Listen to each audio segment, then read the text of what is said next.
Hello my fellow YouTubers and welcome back to the channel. Today we're going to look at how to create a USB boot disk, and that will be created from an ISO image. So grab your USB thumb drive, and what we're going to do is we're just going to pop that into the slot. This might be USB 2, 3 or 1, etc. Open up any burn, and what we're going to do is we are going to click on create boot USB drive. What this is going to do is going to launch up at the dialog box. Just click OK. And this will then allow us to be able to look at what will be the source or the image file, and that will be the ISO file that we would have created from a previous session. We're going to choose the media creation tool one, but obviously this can be any ISO file, but we're just going to choose that one and click open.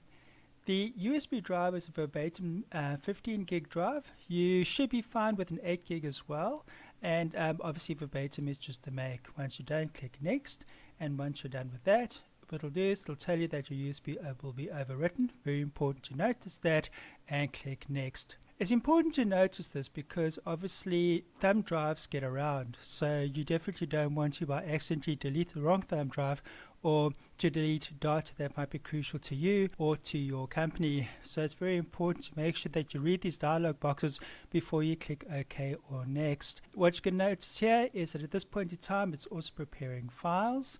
Total size is going to be 5.3 gig.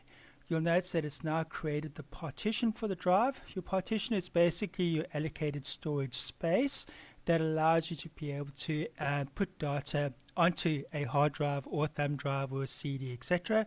So your partition has then now been made successfully, and we're now at the point where it's busy copying the necessary files from the ISO image onto the USB thumb drive so that we can then boot off of this device and install Windows off of USB. The nice thing about this method is you therefore don't need the internet in order to be able to start with installations. And of course the nice thing about having this on a USB thumb drive is something we'll cover much later on, is what you can do is you can actually automate your installations as well. So if you are mass installing across many different PCs or networks, etc., this can be a very, very useful way to be able to do that through remote or mass deployment from a server to PC, for example, or just a lab full of machines where you might just plug the thumb drive from one machine into the next as you go down the rows.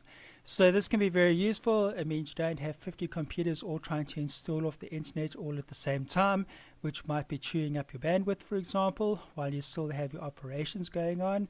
And this ultimately means that as well, if you are in remote locations and things of that nature, or you have limited data, you might not be as negatively impacted as you would if you were doing Windows-based installations of the internet. So we're now heading towards the final part of this with the 86% mark, and we are just finishing up with the copying of the various different files. You'll also notice that this has been sped up a little because this can take a little while to do, but we are now basically at the point where we are completing this.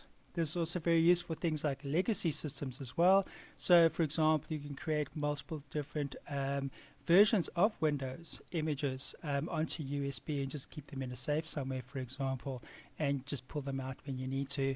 I know at one point I used to have a key ring of like 3 of them, one for Windows 7, one for Windows 8.1, and then one for Windows 10. Once you're done with that, you can just open up the USB thumb drive. You can just have a look at the inside, and there we have the different boot files and the various different other files. So double click setup, for example, will just start their setup process. We are not obviously going to install Windows here, but we're just demonstrating the various different files that are there, your boot.wim, your install.swim file there, your DLL files, and various different other files as well. So these are all part of the installation process, and once we get into the boot files bit later on, you'll understand a little bit more as to what some of them do. You can also search for different files. So for example, for unattended installations, etc., you can actually look for specific files that you might need to replace or advanced installs, etc. And